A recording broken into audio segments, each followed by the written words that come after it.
माना कि आंखों में नींद बहुत है पर सोना नहीं है। माना कि आंखों में नींद बहुत है पर सोना नहीं है। यही समय है कुछ कर दिखाने का, इसे खोना नहीं है। और आप लोग, उम्मीद है कि आप लोग बहुत अच्छे से मेहनत कर रहे होंगे। तैयारी आप लोग एकदम समझिए चरम सीमा पे होगा।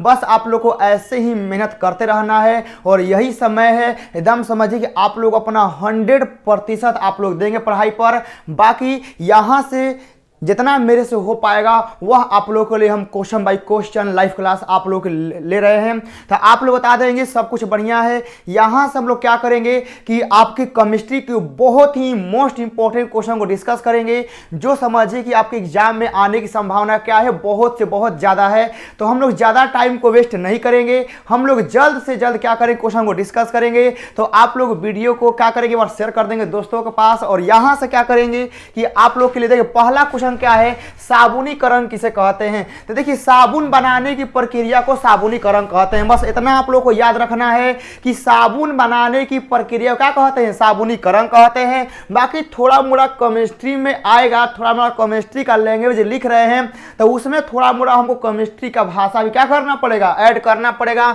लिख दीजिएगा कि जब वसा और तेल का लंबी श्रृंखला होती है तो उसमें कार्बोक्सिलिक को में क्या कहते हैं, हम लोग ट्राइएस्टर बनते हैं और इसमें हम लोग क्या कहते हैं, साबुनीकरण कहते हैं। तो उम्मीद है कि आप लोगों को समझ में आ गया कि साबुनीकरण क्या होता है। यानी साबुन को बनाने की प्रक्रिया को, प्रोसेस को क्या कहते हैं, साबुनीकरण कहते हैं। आप लोगों को अच्छे से समझ में आ गया होगा। नेक्स्ट आप लोग के लिए देखिए, जिन भी भाई को पीडीएफ लेना होगा जाएंगे प्ले स्टोर पे, स्टडी विथ डेडिकेशन SWD ये ऐप का नेम है, ये कॉन्टेक्ट नंबर है। आप लोग को यहाँ पीडीएफ आप लोग आराम से मिल जाएगा।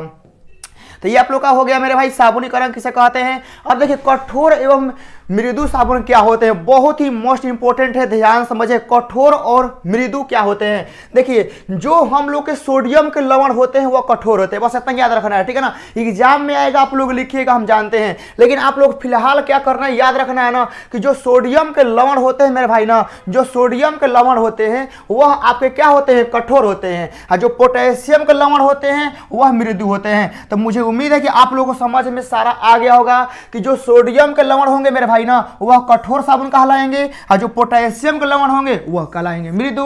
बस आप लोग को इतना कुछ याद रखना है। नेक्स्ट आते हैं 3 नंबर में, आप देखिएगा अपमार्जक किसे कहते हैं। अपमार्जक देखिए आप लोग नाम भले आप लोगों को सुनने में आया होगा नया नया, लेकिन अपमार्जक जानते हैं क्या होता है, साबुन नहीं, सरफ होता है, समझे ना। अपमार्जक क्या होता है, सरफ होता है। तो आप लोग सरफ देखिएगा कि सरफ हम लोग कैसनों को पानी में घुल जाता है, मतलब जो हम लोग नहाने वाला पानी होता है एहू में घुल जाएगा, जो कराहा का पानी होता है, पोखरा का पानी होता है, नदी का पानी होता है ना, ये ओहू में घुल जाता है। लेकिन साबुन नहीं घुलेगा, याद रखिएगा। साबुन सब पानी में नहीं घुल पाता है, लेकिन जो अपमार्जक होता है, जो हम लोग का सरफ होता है, ये सब पानी में घुल जाएगा। कराहा के, पोखरा के, नली के, नाला के, नहाए वाला सबन के पानी में क्या होगा, घुल जाएगा। तो अपमार्जक क्या होता है, ये लंबी श्रृंखला होता है, ठीक है ना, ये लंबी श्रृंखला होता है। लेकिन यह क्या होता है ना कि हाइड्रोकार्बन के साथ साथ सल्फ्यूरिक हो गया, सल्फोनिक अम्लों से क्या होता है, बनता है। तो आप लोग याद रखिएगा जो हम लोग का अपमार्जक होता है ना वो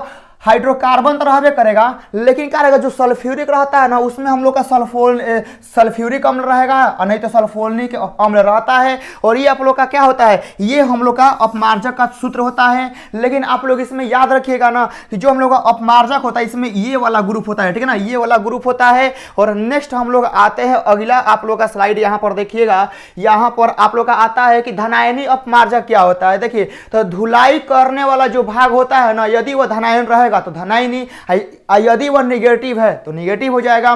ध्यान समझिएगा, मतलब अपमार्जक में देखिए कुछ ऐसे, देखिए मतलब कहने का मतलब मान लीजिए युद्ध हो रहा है तो युद्ध में कुछ ऐसे भी सैनिक होते हैं जो लड़ाई में भाग लेते हैं, कुछ ऐसे भी सैनिक होते हैं जो खाना पहुंचाने का काम करते हैं, कुछ ऐसे भी सैनिक होते हैं जो खाना बनाते हैं। तो वैसे ही हम लोग का अपमार्जक में होता है। तो जिसमें समझिए कि मतलब वैसे सैनिक जो युद्ध में भाग लेते हैं, तो वैसे ही एक में देखिए वैसा अपमार्जक का कुछ भाग, ठीक है ना, जो सामाजिक कपड़ा धुलाई में भाग लेता है और वह धनात्मक होगा, ठीक है ना, वह धनात्मक होगा तो उसे धनायनी बोलेंगे, वह निगेटिव होगा तो निगेटिव बोलेंगे। यहां से आप लोग इसको समझ गए होंगे। नेक्स्ट आते हैं, देखिएगा वनवर्धक किसे कहते हैं। ये उतना खास इंपॉर्टेंट नहीं है, लेकिन फिर भी आप लोग एक बार पढ़ लेंगे, ठीक है ना। पढ़ने में 2-4 बार पढ़ने में क्या जाता है, मान लीजिए कि यही आ गया, आप कहेगा कि वो सर तो कराए थे लेकिन ध्यान से नहीं पढ़े थे, इसलिए सभी को क्या करना है कि 1-2 बार पढ़ लेना है, ठीक है ना। यहां देखिएगा वनवर्धक क्या होता है। वनवर्धक जो होता है ना, ये ऑक्सोकोम इसको कहते हैं। और यह क्या होता है मेरे भाई ना, यह देखिए सामान्यतः यह क्या होता है कि रंगहीन कुछ होता है, ठीक है ना। जैसे देखिए यहाँ कहने का मतलब है ना कि जो ऑक्सोकोम होता है यह मतलब कि क्या होता है कि रंग प्रदान करने में असमर्थ होता है, ठीक है ना। यह रंग को क्या करता है, नहीं बनाता है, लेकिन हम इसमें कुछ पदार्थ डाल देंगे तो यह रंग उत्पन्न करने लगता है। इसी के बारे में मतलब पूरा यहाँ पर चर्चा किया गया है। नेक्स्ट आप लोग का यहाँ पर आता है, देखिएगा यहाँ वेंट रंजक क्या होता है, ध्यान से देखिएगा। वेंट रंजक समझ गए ना, वेंट रंजक ये सामाजिक सबसे पुराना है, ठीक है ना। क्या है मतलब कहने का मतलब सबसे प्राचीनतम संत रंजक है, समझ गए ना। और यह क्या होता है कि यह भी रंगहीन होता है, लेकिन इसमें भी क्या होता है कुछ हम लोग मिला देते हैं तो रंगहीन हो जाता है। मतलब यही सारा कहानी यहाँ पर लिखा गया, आप लोग एक बार पढ़ लेंगे। ये देखिए ये ज्यादा इंपॉर्टेंट है नहीं, ठीक है ना, ये ज्यादा इंपॉर्टेंट है नहीं, लेकिन आप लोग के एनसीईआरटी का सवाल था, हमें लगा कि नहीं आ सकता है कि कुछ नए नए सवाल ऐड होंगे। पक्का है अब की बार कि कुछ नए नए सवाल अब की बार ऐड होंगे, इसीलिए हमने 2 सवाल को चूज किए हैं। यहां से आप लोग का यहाँ देखिएगा कि साबुन क्या होते हैं। साबुन आप लोग का वही हम बता दिए कि देखिए साबुन क्या होता है कि उच्च वसा अम्लों का क्या होता है कि स्टायरिक होता है, पामिटिक अम्ल हो गया, ओलिक अम्ल हो गया, सोडियम और पोटेशियम के लवण को क्या कहते हैं, साबुन कहते हैं। तो मेन मुख्य रूप से आपको यह 2 याद रखना है, ठीक है ना।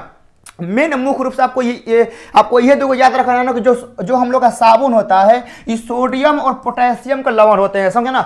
आप लोगों को बस यह याद रखना और एग्जाम में पक्का लिखना है। एग्जाम में साबुन आ जाएगा ना, आपको लिखना होगा कि सोडियम और पोटेशियम का लवण को ही साबुन कहते हैं। ये समझिए मेन पॉइंट है, ठीक है ना। भले आप ऊपर वाला लिखिए चाहे ना लिखिए, वह आपका मर्जी है, ठीक है ना, लेकिन ये वाला पक्का लिखना पड़ेगा, आ जाएगा तो, क्योंकि साबुन में सोडियम और पोटेशियम का लवण होते हैं। तो ये आप लोग देख लेंगे, ये सोडियम वाला साबुन हो गया, ये पोटेशियम वाला साबुन हो गया, लेकिन दोनों क्या है, साबुन ही है। आप लोग यहां से क्या करेंगे, इसको बढ़िया से आप लोग देख लेंगे।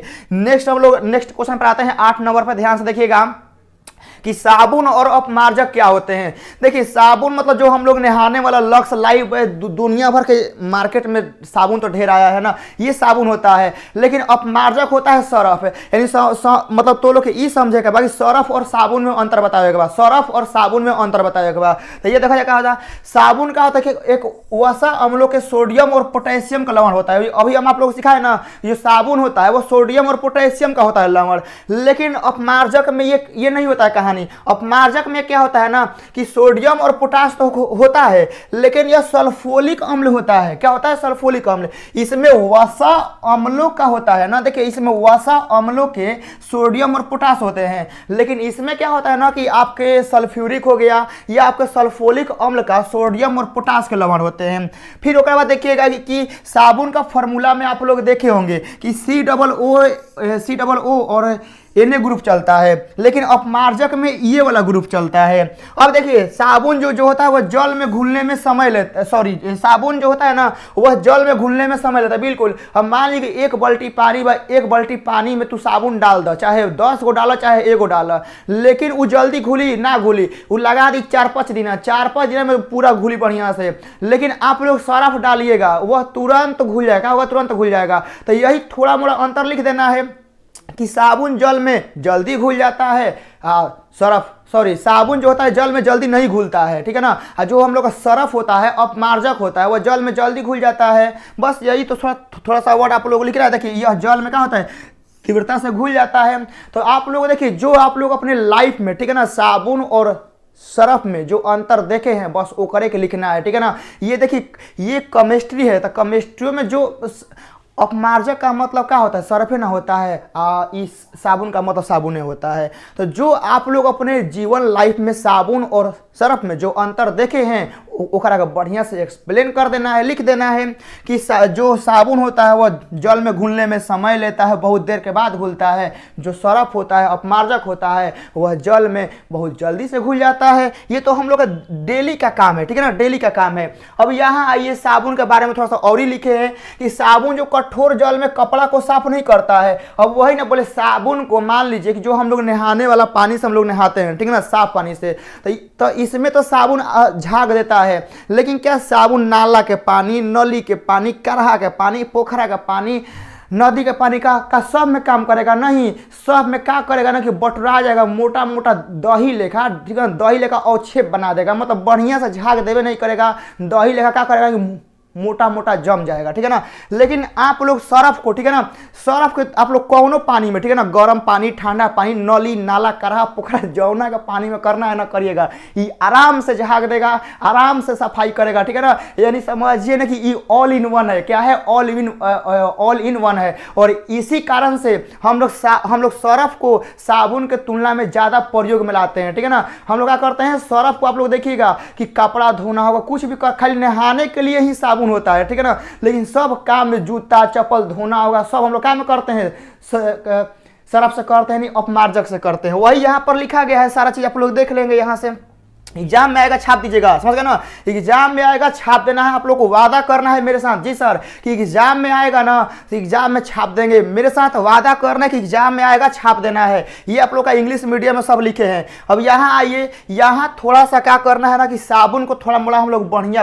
बनाए। देखिए यहाँ बताया गया है ना कि मिथेल निर्माण द्वारा साबुन तथा अपमार्जक की क्रिया को समझाइए। अब साबुन और अपमार्जक क्या होता है बढ़िया से एक्सप्लेन करिए दिए हैं कि साबुन सिर्फ नहाने के लिए ही बस बना है, लेकिन सारे काम में क्या होता है, हम लोग का अपमार्जक लगता है। और यही सारा चीज आप लोग को यहाँ पर हम क्या किए हैं, आप लोग को बढ़िया से लिख दिए हैं। आप लोग PDF लेके आराम से रिवाइज करिएगा।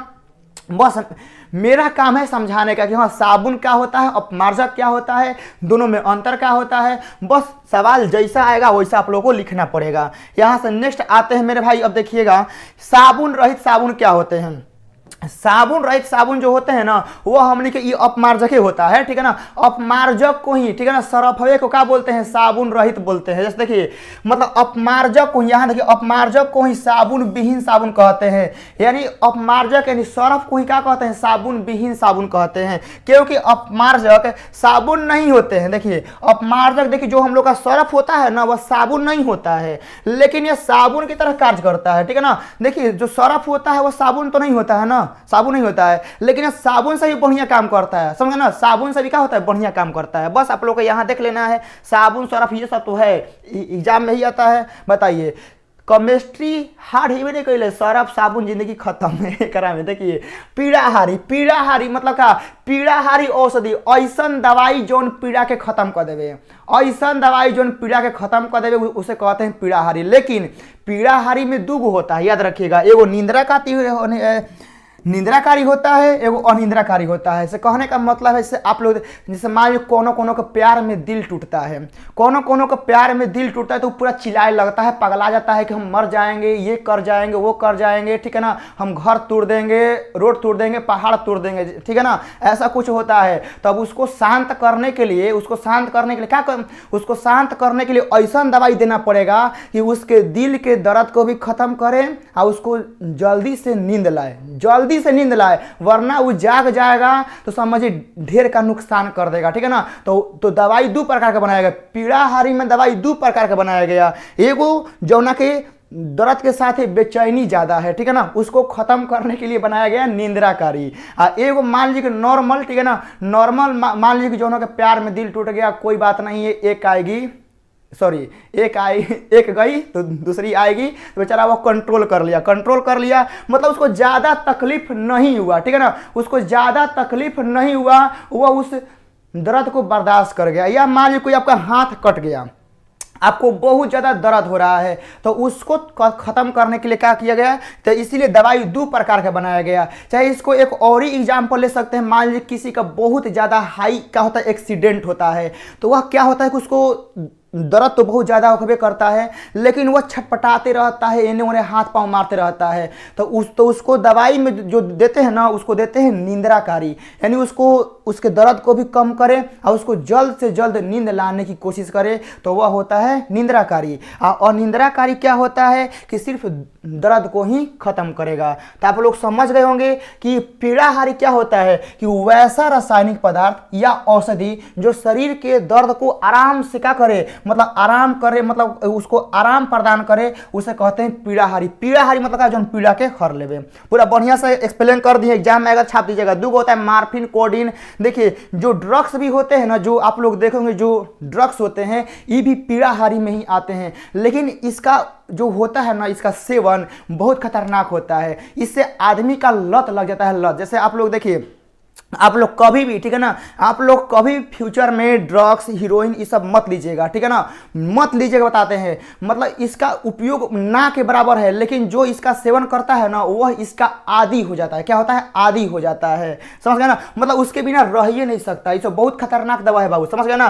तो याद रखिएगा, निंद्राकारी ऐसा दवा होता है ना जो समझिए कि मतलब ज्यादा लीजिएगा ना तो उसका आप आदी हो जाइएगा, उसका लत लग जाएगा, समझ गए ना, लत लग जाएगा। लेकिन अनिंद्राकारी में ऐसा कहानी नहीं होता है। जैसे आप लोग नॉर्मल केस में हम लोग क्या करते हैं, अनिंद्राकारी ही लेते हैं, ठीक है ना। बहुत हाई केस हो जाता है ना, तब हम लोग क्या करते हैं, हम लोग नहीं, डॉक्टर क्या करता है, ये सब दवाई उन लोगों को तनी मनी देता है, ना के बराबर। समझ गए ना, ये आप लोग का समझ गए, पूरा बढ़िया समझा दिया। अब प्रति अम्ल क्या होता है, देखिए कि वैसा रासायनिक पदार्थ जिनका प्रयोग अमाशय की अम्लीयता को कम करने के, देखिए प्रति अम्ल यानी जो अम्ल को कम करने के लिए आता है, ठीक है ना। जो अम्ल को क्या कहते हैं, मान लीजिए आपके पेट में पूरा अम्ल बन रहा है, ठीक है ना, आपके पेट में पूरा अम्ल बन रहा है, तो उस अम्ल को रोकने के लिए, ठीक है ना, जो दवाई होती है उसे क्या कहते हैं, प्रति अम्ल हम लोग कहते हैं, जो कि आप लोग को यहाँ पर लिखा गया है। ये भी आप लोग समझ गए होंगे। यहाँ प्रतिजैविक क्या होता है, देखिए प्रतिजैविक को बोलते हैं एंटीबायोटिक, ठीक है ना। किसी मनुष्य के अन्य जीवों के शरीर में होने वाले संक्रामक रोग को उत्पन्न करने वाले सूक्ष्म जीवों की वृद्धि को रोकता है या नष्ट करता है, उसे क्या कहते हैं, प्रतिजैविक कहते हैं। जैसे मान लीजिए कि हमारे शरीर पर क्या होता है कि मान लीजिए मतलब कुछ ऐसे सूक्ष्म जीव आते हैं जो हमारे लिए खतरनाक होते हैं, ठीक है ना, तो उनको खत्म कर देता है, लेकिन हमारे शरीर के बॉडी को नुकसान नहीं पहुंचाता है, उसको बोलते हैं प्रतिजैविक हम लोग बोलते हैं, ठीक है ना। तो यहाँ देखिए, जैसे हम लोग का साबुन भी हो सकता है, ठीक है ना। जैसे हम लोग मान लीजिए कुछ काम करके आते हैं, हाथ पर कुछ गंदगी रहता है, उसको साफ करने के लिए साबुन लगाते हैं, सिंपल सा चीज़ है, ठीक है ना। यहाँ आइए, अब देखिए प्रतिहिस्टामिन और सल्फा औषधि, ये दो इंपॉर्टेंट है दवाई की तरफ से, ठीक है ना। इसको आप लोग क्या करेंगे, नोट कर लेंगे। देखिए ये जो है ना दवाई, ये दवाई जो है दो आपके एग्जाम के लिए इंपॉर्टेंट है, मतलब जहाँ तक में देखिए आना होगा ना तो एक में से आएगा। तो यहाँ से देख लेंगे, टिप्पणी करना है हम लोग को, प्रतिहिस्टामिन है और सल्फा औषधि है, दोनों का क्या करना है। देखिए प्रतिहिस्टामिन क्या होता है कि वैसा रासायनिक पदार्थ जो एलर्जी के उपचार में प्रयोग करते हैं, इन्हें प्रति एलर्जी औषधि भी कहते हैं, ठीक है ना। तो ये आप लोग के ऐसे होते हैं, समझ गए ना। तो इनको आप लोग देख लेंगे और यहाँ से हम लोग नेक्स्ट आगे आते हैं मेरे भाई। अब देखिए स्वापक और अस्वापक क्या होता है, ठीक है ना। स्वापक और अस्वापक क्या होता है, मतलब स्वापक पीड़ाहारी औषधि निंद्रा और क्या करता है कि अचेतना उत्पन्न करता है, और अस्वापक जो होता है वह निंद्रा तथा निश्चेतना का प्रभाव नहीं होता है, ठीक है ना। मतलब ऐसे समझिए कि जो स्वापक होता है, ठीक है ना, जो स्वापक होता है वह आपको नींद भी देगा और आपको क्या करेगा, वह आपको आराम भी देगा, मतलब बेहोश भी कर देगा, ठीक है ना, बेहोश भी कर देगा, ऐसा कुछ इसमें होता है। यहाँ पर आ जाएंगे, यहाँ पर आप लोगों को पूरा लिखा है बढ़िया। देखिए स्वापक पीड़ाहारी जो होता है मनुष्य क्या होता है, इसका आदी हो जाता है, समझ गया ना। स्वापक पीड़ाहारी जो होता है ना, इससे मनुष्य आदी हो जाता है। इसमें कौन कौन आते हैं, हेरोइन, ड्रग्स, ऐसे खतरनाक खतरनाक औषधि आती है, ठीक है ना। इसमें क्या होता है, मनुष्य आदी हो जाता है। लेकिन अस्वापक क्या होता है, इससे मनुष्य आदी नहीं होता है। तो जो हम लोग आप लोग गाँव में जो दर्द का दवा लेता है ना, वह कौन सा दवा होता है, वह अस्वापक पीड़ाहारी होता है। इसमें खाली क्या करेगा कि दर्द को हल्का हल्का कम करेगा, लेकिन आपको उसका लत लगाने नहीं देगा। ये ऐसा होता है कुछ। यहाँ देख लेगा, यहाँ देखिए मार्फिन हो गया, हीरोइन हो गया, ड्रग्स हो गया, अथी बहुत सारे कैसे दवाई होते हैं जो क्या में आते हैं, स्वापक में आते हैं। इनका बहुत खतरनाक सेवन होता है। अब देखिए अब एस्पिरिन हो गया ना, एस्पिरिन से कोई हमको नुकसान नहीं होगा, खाली दर्द कम करेगा। ये आप लोग का इतना हो गया।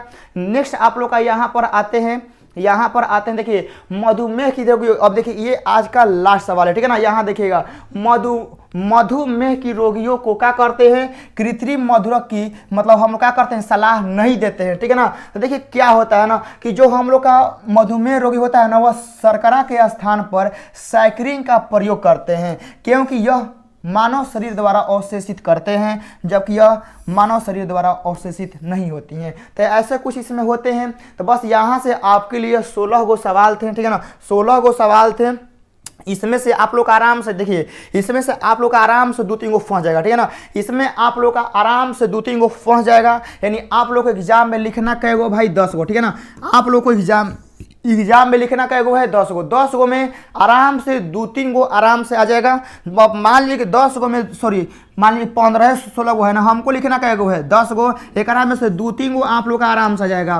देखिए आपको सवाल देगा 20 गो, ठीक है ना, आपको सवाल देगा 20 गो।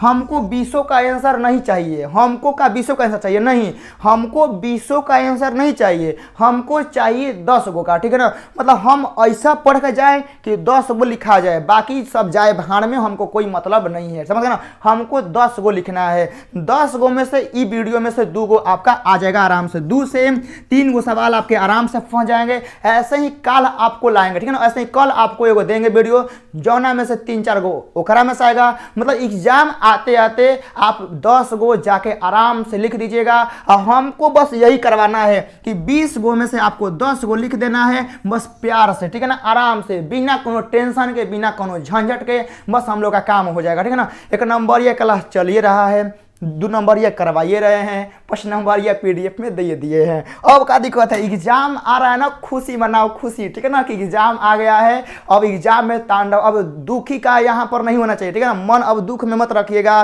चाहे टेंशन में। अब एग्जाम आ रहा है, खुशी का बात है कि अब एग्जाम में लिखना है। बस आप लोग वीडियो को देखते रहिए। चलिए हम लोग मिलते हैं दूसरे क्लास में, तब तक आप इस वीडियो को शेयर कर दीजिएगा। जय हिंद।